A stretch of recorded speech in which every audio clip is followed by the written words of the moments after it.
안녕하세요. 미국주식론 대학이 미준입니다. 5월 1일 오늘의 미국주식 뉴스를 시작합니다. 미준 패밀리 여러분들 가지고 계신 주식 모두 다 정리하셨는지 모르겠습니다. 이게 무슨 얘기냐면요. 미국에서는 보통 이제 주식시장 관련된 여러 가지 격언이 있는데요. 그 중에 하나가 5월에는 주식을 다 팔고 떠나라 라는 말이 있습니다. 그래서 오늘 방송에서는요. 이 얘기에 대해서 조금 더 자세히 살펴볼까 합니다. 자, 여기 나와 있는 것처럼 영어 표현은 sell in May and go away 라는 속담이 있는데요. 자, 여기에 대해서 조금 더 살펴보시죠. 자, 5월에 팔고 떠나라 라는 격언은요. 굉장히 잘 알려진 격언이다. 비즈니스 세계 그리고 금융권 세계에서는 많은 사람들이 잘 알고 있는 격언이라고 설명을 해주고 있는데요. 자, 이것은 일종의 투자 전략이라고 나와 있습니다. 자, 이 투자 전략은 어떤 이론에 바탕을 두고 있냐면요. 주식시장의 퍼포먼스를 살펴보니까 1년을 두 부분으로 나누는 거죠. 그래서 5월부터 10월까지 6개월은요. 굉장히 수익률이 저조하다라고 합니다. 자, 반대로 11월부터 4월까지는 굉장히 좋은 수익률을 내는 것이 미국 증시의 역사적인 현실이었다. 따라서 이런 통계적인 결론을 가지고 5월 달에는 주식을 팔고 나가는 것이 현명하다. 그리고 다시 가을에 들어와야 한다. 이렇게 이해를 해보면 될 것 같은데요. 자, 역사적으로 이런 얘기가 생긴 이유를 좀 살펴보고자 합니다. 자, sell in May and go away. 자, 5월에 팔고 떠나라 라는 격언은요. 사실 영국에서 등장한 격언이라고 합니다. 조금 더 자세히 얘기하자면 런던의 증시에서 유행하던 말이다. 자, 그런데 굉장히 재밌는 부분이 있는데요. 원래 이 유명한 속담의 기원을 좀 살펴보자면 원래 가지고 있던 오리지널 의미를 살펴보자면요. 자, 권유를 해주고 있다. 영국에서 투자를 하고 있는 투자자들 그리고 귀족들 그리고 은행권에서 종사하는 사람들한테요. 5월달 정도가 되면 주식을 다 정리하고 이제 여름 동안은 휴가를 만끽해라. 릴렉스하고 여름 휴가를 가족과 함께 보내라. 이렇게 지금 권유를 하는 거라고 합니다. 따라서 이제 더운 런던에 머무르지 말고 교외로 나가서 휴가를 만끽하면서 워라밸을 이뤄라. 이러한 오리지널 의미가 있다라고 역사적인 의미를 우리가 찾아볼 수가 있습니다. 자, 하지만 그럼에도 불구하고 정말 많은 사람들이 5월에 주식을 팔고 나가는 것 같습니다. 역사적인 통계를 좀 살펴보면요. S&P 500의 성적을 1945년부터 지금까지 정리를 해보니까요. 자, 6개월 동안 따라서 아까 말씀드렸던 것처럼 11월부터 4월까지 6개월 동안은요. 주식의 수익률이 6.7%에 이르렀다고 합니다. 굉장히 좋은 수익률이죠. 단 6개월 만에 7% 가까운 수익을 11월부터 4월까지 올렸다. 자, 그런데 반대로 5월부터 10월까지는요. 수익률이 2%에 불과했다라고 합니다. 자, 정말로 2%의 수익을 올리기 위해서 5월부터 10월까지 열심히 일하는 것보다는 떠나는 게 낫겠다. 뭐 이런 생각을 우리가 가져볼 수도 있는 거겠죠. 자, 그리고 한 가지 통계가 더 나와 있는데요. 1945년부터 지금까지 S&P 500 미국 증시가 플러스 수익률을 낸 해 그리고 마이너스 수익률을 낸 해를 따져보니까요. 자, 지금까지 5월부터 10월까지는 보통 3분의 2, 한 66%의 확률을 가지고 수익률이 플러스를 보였다고 합니다. 자, 하지만 11월부터 4월까지는 그 확률이 77%로 올라간다. 따라서 역사적인 통계를 살펴봐도요. 5월부터 10월까지는 그렇게 재미가 없는 것이 미국 증시다. 이렇게 우리가 결론을 내볼 수가 있겠죠. 자, 또 이렇게 말씀드린다고 또 주식을 다 팔고 나가시고 또 미주온도 시청을 안 하시면 좀 곤란하고요. 자, 그래서요. 제가 요즘에 굉장히 친하게 지내고 있는 친구한테 작년의 실적을 좀 물어봤습니다. 그 친구의 이름은 바드고요. 자, 바드한테 제가 질문을 던졌죠. 작년에 2022년에 5월 1일부터 10월 31일까지 6개월간 투자를 했다면 S&P 500에 투자를 했다면 나의 손실은 어떻게 되는가 이렇게 물어봤거든요. 자, 그랬더니 바드가 바로 대답을 해줬습니다. 2022년 5월 1일부터 2022년 10월 31일까지 수익률은 마이너스 19.9%다. 따라서 만약에 우리가 이렇게 유명한 미국 증시의 속담을 믿고 작년에 5월에 떠났다면 그리고 10월 말까지 들어오지 않았다면 20% 가까운 손실을 줄일 수가 있었다라고 정리를 해볼 수가 있겠습니다. 어디까지나 이제 재미 요소로 제가 전해드리는 거니까요. 이걸 그냥 100% 믿으시면 안 된다. 올해도 똑같은 일이 발생하다. 이렇게 우리가 확신을 할 수는 없다는 말씀을 드리고 싶습니다.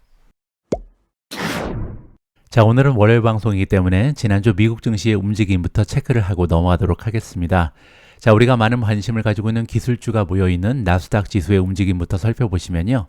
지난 5일 동안, 따라서 일주일 동안 주가가 1.44% 상승하면서 한 주를 마감했습니다. 따라서 미국 증시는 지난주도 괜찮은 모습을 보였다. 이렇게 정리가 가능하고요. 자, 그러면 지난주 미국 증시의 상승을 이끌었던 대표적인 성장주 그리고 테크주들의 이름을 살펴보도록 하겠습니다.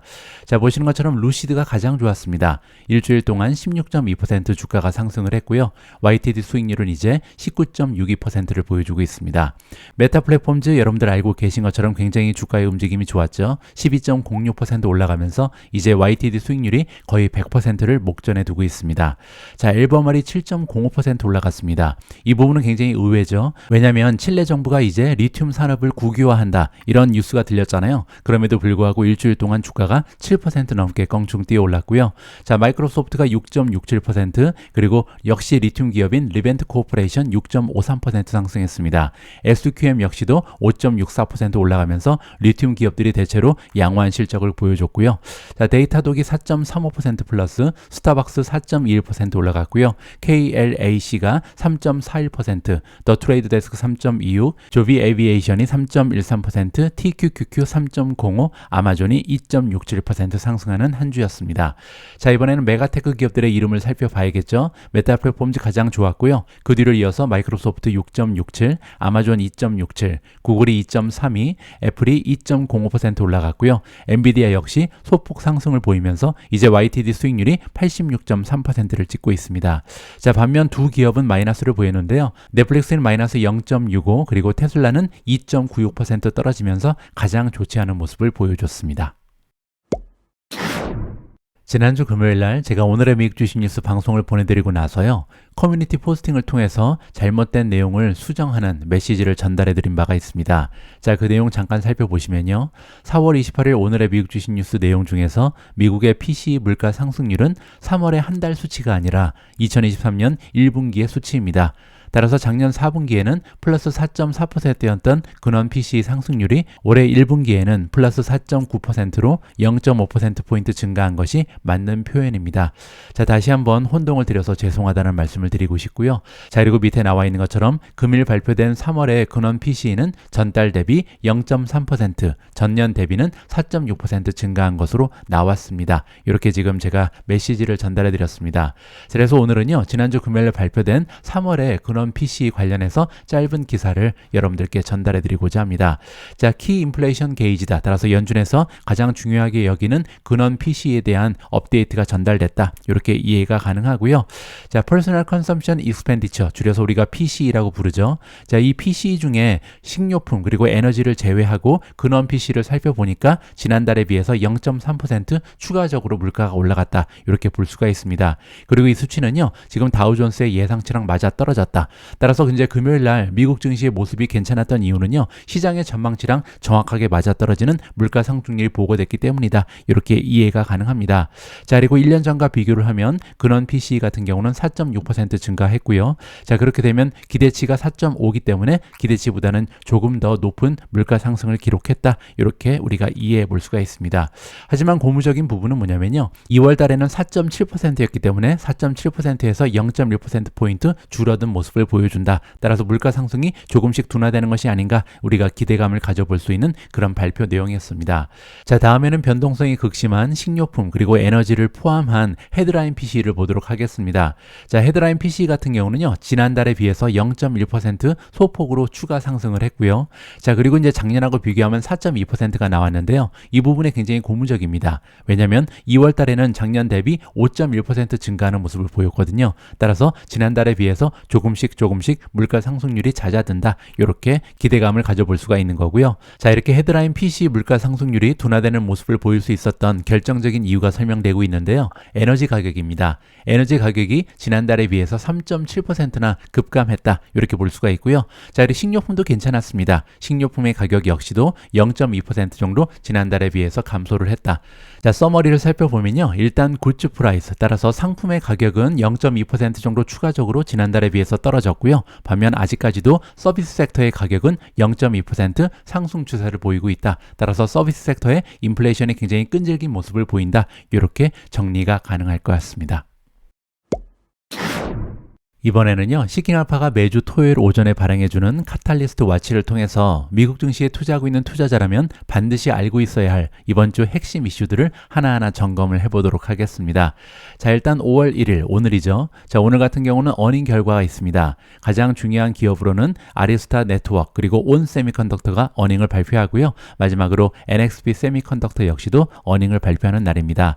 자, 그 밑에 보시면요, 중국의 중국차 3인방이 등장을 합니다. 니오, 리오토 그리고 엑스팡이요. 그들의 이제 먼슬리 실적을 발표하죠. 바로 전달에 얼마나 많은 전기차를 판매했는가 우리가 보고서를 통해서 실적을 확인해 볼 수가 있고요. 자, 다음은 화요일 5월 2일입니다. 5월 2일 같은 경우도 굵직굵직한 어닝이 많이 준비되어 있는데요. 스타벅스, 포드, 메리엇, 마지막으로 우버 테크놀로지의 어닝이 발표됩니다. 저는 개인적으로 이제 우버 테크놀로지의 어닝 결과에 대해서 굉장히 기대감을 가지고 있고요. 자, 다음은 5월 3일 수요일로 넘어갑니다. 수요일 같은 경우도 어닝이 있는데요. 퀄컴의 어닝 결과, CBS 헬스, 마지막으로 크라프트 하인즈 같은 기업의 어닝 결과가 보고가 된다. 이렇게 보시면 되고요. 자, 그리고 5월 3일 수요일이 굉장히 중요한데요. 왜냐하면 FOMC 미팅이 마무리가 됩니다. 그리고 2시에 드디어 기준금리 상승의 결정이 발표가 되는 날이 바로 수요일이다. 그리고 나서 이제 30분 후에 기자회견이 열리잖아요. 따라서 연준 의장이 어떠한 이야기를 해줄까? 이 부분도 굉장히 많은 사람들의 관심을 받고 있습니다. 자, 지금까지 미국 증시의 상승세가 좀처럼 꺾이지 않고 올해 들어서 꾸준히 상승하는 모습을 보여줬는데요. 자, 과연 이번 주 수요일 날 어떠한 기준금리 결정이 날런지 그리고 제롬 파월 의장이 어떠한 메시지를 시장에 전달하느냐에 따라서 향후 미국 증시의 방향이 결정될 수도 있다. 굉장히 중요한 날이 수요일이다라고 말씀을 드리고 싶습니다. 자, 목요일도 중요합니다. 자, 왜냐면요, 일단 애플의 어닝이 준비되어 있거든요. 시가총액 1위 기업이 바로 애플이죠. 따라서 애플의 어닝 실적은요, 시장 전반적인 분위기를 장악할 수 있는 힘이 있다. 이렇게 우리가 이해를 해볼 수가 있고요. 자, 그 밖에도 쇼피파이, 코인베이스, 웨이페어 같은 기업들의 어닝이 준비되어 있는데요. 자, 여기 나와 있는 것처럼 최근 옵션 거래의 상황을 살펴보니까 이 세 기업 같은 경우는 어닝을 발표하고 나서 두 자리 이상 주가가 폭등할 가능성이 있고요. 아니면 폭락할 가능성이 있다. 굉장히 변동성이 극심할 것이다 라고 예상이 되고 있는 상황입니다. 자, 그리고 목요일 같은 경우는요, 유로피안 센트럴뱅, 유럽의 중앙은행이죠. 유럽의 중앙은행 역시도 금리 상승에 대한 결정을 발표하는 날이고요. 클라우드 플레어는 인베스터 데이, 투자자의 날을 개최한다라고 합니다. 자, 마지막으로 금요일로 넘어갑니다. 5월 5일 어린이날 같은 경우는요, 잡 레포트가 발표됩니다. 여러분들 잘 알고 계신 것처럼 매달 첫 번째 금요일 날은요, 그 전달에 대한 고용 보고서가 발표가 되거든요. 따라서 아침 8시 반에 4월 달에 대한 고용 보고서가 미국에서 발표되는 날이 바로 금요일이다. 이렇게 이해하시면 좋을 것 같습니다. 자, 이번에는 마이크로소프트 관련된 긍정적인 뉴스입니다. 여러분들 알고 계신 것처럼 마이크로소프트가 힘껏 밀고 있는 기업이 있습니다. 바로 오픈 AI죠. 이 오픈 AI가 만든 자연어 처리 인공지능 모델이 바로 챗 GPT잖아요. 자, 그런데 이 챗 GPT가 이탈리아에서 2주 전에 금지를 당했습니다. 사용할 수 없게 막아버렸죠. 자, 그래서 굉장히 좀 많은 관심을 받아왔습니다. 과연 이탈리아에서 다른 나라로 계속해서 이러한 추세가 이어지는 것은 아니지, 각국에서 인공지능에 대한 제재를 강력하게 만들 가능성도 우리가 생각해 볼 수 있었잖아요. 자, 그런데 다행히 이탈리아에서 드디어 챗GPT를 다시 사용할 수 있게 됐다. 이러한 보도 내용이 지금 나오고 있습니다. 오픈 AI가 금요일날 얘기하기를 굉장히 유명한 챗GPT의 사용이 다시 한번 재개된다. 이탈리아에서 가능하게 되었다. 이렇게 전해주고 있습니다. 자, 오픈 AI의 스포크스퍼슨, 즉 대변인이 로이터 통신에 전달을 하기를 사용자들이 다시 서비스에 접속이 가능하다. 챗GPT가 제공하는 서비스를 이용할 수 있게 됐다라고 발표가 났고요. 자, 이렇게 해결이 될 수 있었던 이유는 뭐냐면 애드레스 했고 클라리파이 했다. 자, 2주 전에 이제 이탈리아의 데이터 프라이버시, 즉 개인 정보를 보호하는 이런 규제 기관에서 막아버린 거잖아요. 그래서 챗GPT한테 얘기하기를 너네들이 개인 정보를 어떻게 이용하는지 너무나 불분명하다. 이 부분에 대해서 확실하게 정보를 제공해달라. 이렇게 요청을 한 바가 있습니다. 그래서 여기에 대한 대답을 제대로 한 것 같습니다. 따라서 이제 이탈리아에서 다시 규제를 풀어준다. 그렇게 되면요, 앞으로도 이제 다른 나라에서도 인공지능에 대한 규제가 나타날 때 여기에 대해서 적절하게 해결할 수 있는 방법이 모색되고 있다는 점을 우리가 엿볼 수 있을 것 같습니다. 자, 이렇게 챗GPT 관련된 규제 이슈는 어느 정도 해결이 되는 모습인데요. 자, 마이크로소프트 입장에서는 한 가지 이슈가 더 남아 있습니다. 액티비전 블리자드를 인수해야 되는데 이게 막혀버렸잖아요. 영국에서 생각지도 않았던 영국 규제기관이 지금 액티비전 블리자드 인수권을 반대하고 나섰는데요. 여기 관련된 이야기를 좀 들어볼까 합니다. 자, there were a lot of reasons. 자, 마이크로소프트가 액티비전 블리자드를 인수하고 싶어하는 이유는 굉장히 많이 있다라고 얘기합니다. 자, 일단 액티비전 블리자드 같은 경우는요, 전 세계적으로 선풍적인 인기를 모은 히트작들을 많이 보유하고 있는 기업입니다. 뭐 가령 예를 들어서 콜 오브 듀티, 월드 오브 워크래프트, 캔디 크러쉬 사가, 뭐 이러한 히트작들을 가지고 있는 기업이 바로 액티비전 블리자드이기 때문에 이들을 그들이 구축하고 있는 마이크로소프트의 엑스박스 게임 디비전에 포함하고 싶은 야망이 들어있다. 이렇게 설명이 가능하죠. 하지만 마이크로소프트의 야망에서 가장 커다란 부분은, 자, 여기 나와 있는 것처럼 마이크로소프트는요, 게임의 퓨처, 게임 산업의 미래에 베팅을 하고 있는데 그게 바로 클라우드 게임이라고 설명을 하고 있습니다. 자, 그렇기 때문에 조금 무리를 해서라도 굉장히 커다란 규모의 자금을 동원해서 지금 액티비전 블리자드를 인수하기 위해서 최선을 다하고 있는 거죠.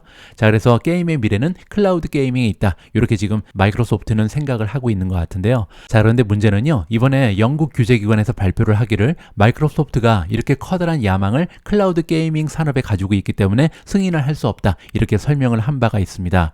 자, 마이크로소프트가 미래에 콜 오브 듀티라든지 워크래프트, 디아블로 같이 세계적으로 유명한 게임 히트작들을 그들의 클라우드에만 이용을 하고요. 다른 클라우드 게임 플랫폼에는 공유하지 않을 것이다. 이러한 걱정이 있기 때문에 승인할 수가 없다라고 설명이 나온 상황입니다. 따라서 마이크로소프트 입장에서는 굉장히 좀 진퇴양난입니다. 자, 왜냐면 최근에 이제 라이센스를 10년간 팔겠다, 소니랑 공유를 하겠다, 뭐 닌텐도랑 공유를 하겠다, 이런 얘기를 하면서 조금 빠져나가는 모습을 보였거든요. 그런데 이러한 대안들은요, 게임 콘솔에 관련된 조항이었습니다. 따라서 이번에는 새로운 이슈가 발견된 거죠. 과연 클라우드 게이밍에 관련된 이번 이슈를 어떻게 해결하면서 액티비전 블리자드를 인수해낼지 마이크로소프트의 주주 입장에서는 상당히 많은 관심이 가는 부분입니다. 지금 여러분들께서 보고 계신 화면은요, 제가 1년 전에 공유해드렸던 영상입니다. 정확한 날짜가 여기 나와 있는데요. 2022년 5월 2일 날 방송을 탔고요. 자, 이 방송의 제목은 2022년 CNBC 주식 수익률 대회에서 선택된 20개의 종목을 공개합니다 라고 써 있습니다. 자, CNBC에서는요, 매년 한 번씩 애뉴얼 컴피티션을 개최를 합니다. 스톡 드라프트라는 제목인데요. 유명한 투자자들 그리고 유명 연예인들을 초대해서요, 10명이 이제 한 사람당 2종목씩 선택을 하게 되고요. 1년이 지났을 때 과연 어떠한 종목이 가장 좋은 수익률을 내게 되는지 컴피티션을 개최를 합니다. 굉장히 좀 재미가 있죠. 자, 그리고 작년에 이제 추천됐던 20개의 주식이 여기 표시가 되어 있는데요. 제가 살펴보니까 2등 그리고 1등 종목이 굉장히 좋은 수익률을 냈습니다. 자, 일단 2등 종목을 공개를 해드리겠습니다. 바로 드라프트킹이고요. 드라프트킹 같은 경우는 지난 1년 동안 수익률이 무려 55.39%를 기록했습니다. 메타 플랫폼즈보다 오히려 더 높은 수익률을 기록하면서 2위를 차지했고요. 자, 0의 1을 차지한 기업을 살펴보면요, 바로 넷플릭스입니다.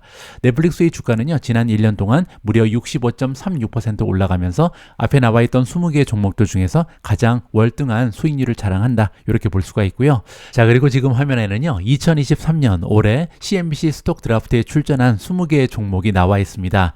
자, 먼저 엔비디아가 보이고요. 메타, 그리고 아마존도 보입니다. 제너럴 일렉트릭, 유나이티드 헬스, 펠로톤, P&G, 골드만삭스 선정이 됐고요. 찰스 시압, 디즈니, JP 모간, 붓반, AMD, 마이크로소프트, 워너브라더스, 그리고 골드, 금을 베팅한 사람도 있네요. 자, 넷플릭스, 룰루레몬, 페이팔, 알파벳, 이렇게 20개 종목이 지금 추천이 돼 있거든요.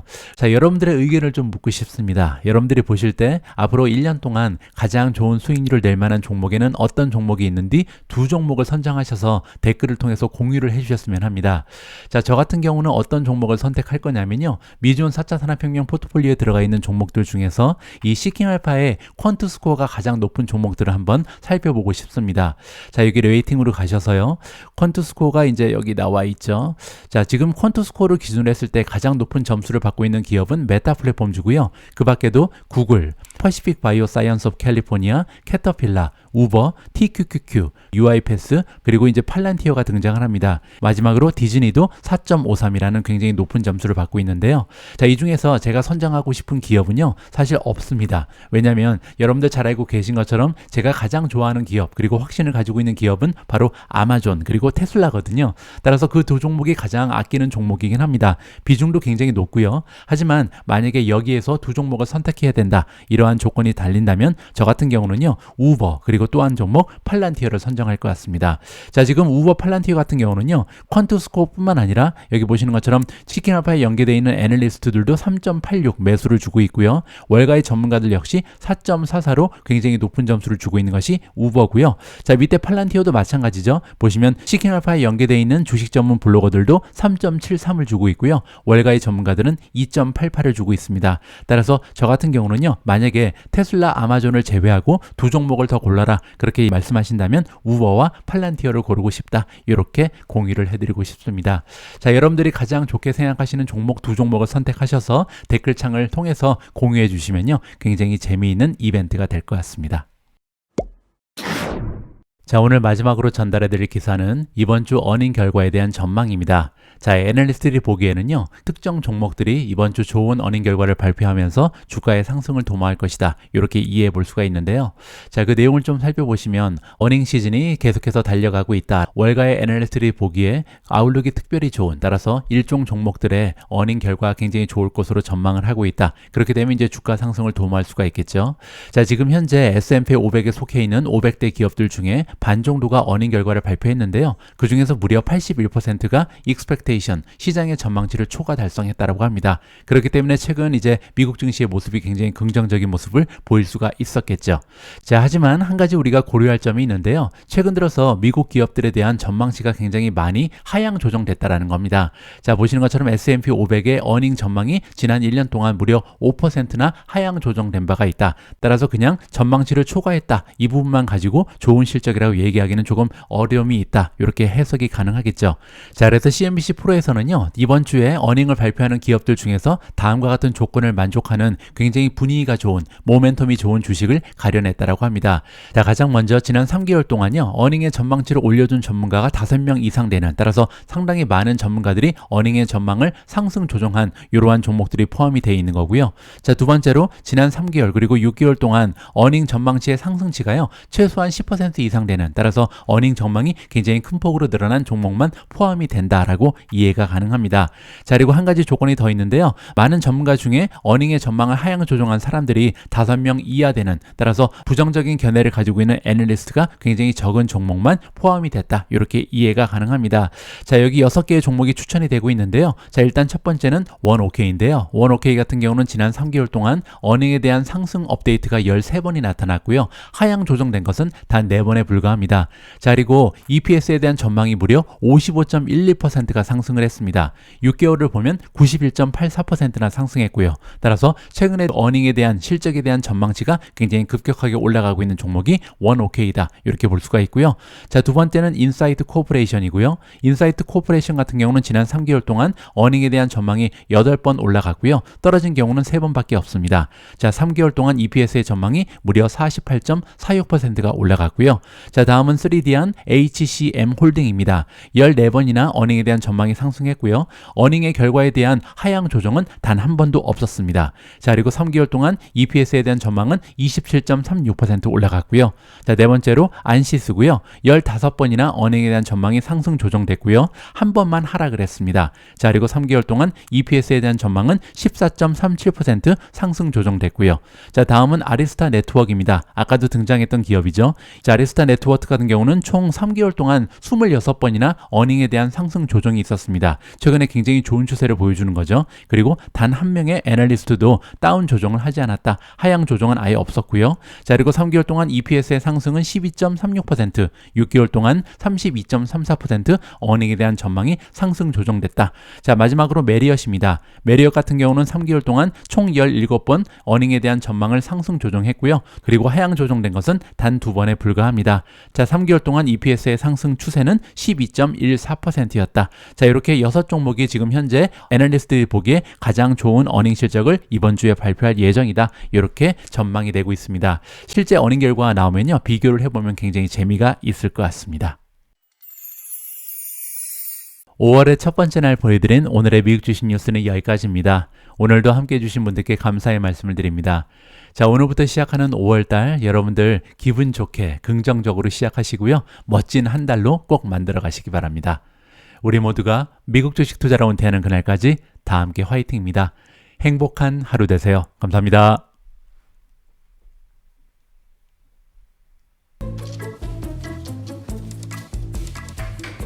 It's sunny, numbnuts.